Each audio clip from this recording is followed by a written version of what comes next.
Kita ke peristiwa mancanegara. Kementerian Luar Negeri Indonesia melaporkan 7 WNI meninggal dunia dalam insiden kebakaran apartemen di Tai Po, Hong Kong.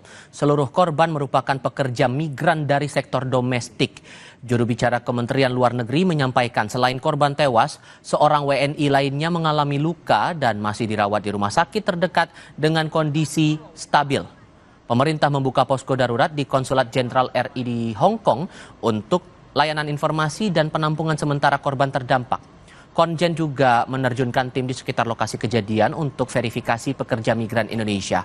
Kementerian Luar Negeri mencatat sebanyak 140 WNI berada di kawasan itu dengan status pekerja domestik.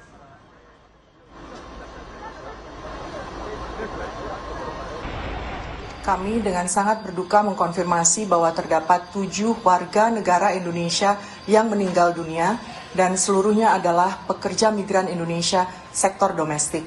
Terdapat 1 orang WNI lainnya yang masih menjalani perawatan dan dalam kondisi yang stabil. Dapat kami sampaikan bahwa di kawasan tersebut tercatat sekitar 140 WNI yang bekerja sebagai pekerja domestik. KJRI Hong Kong telah berhasil mengkonfirmasi kondisi 61 orang, termasuk para korban meninggal.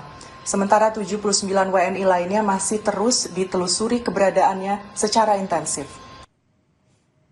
Untuk Anda yang sedang menikmati akhir pekan kali ini, pastikan secangkir kopi gula aren menemani waktu istirahat Anda. Saya Tifal Solesa menutup jumpa kita di Sapa Indonesia Malam. Tetap di Kompas TV, independen, terpercaya.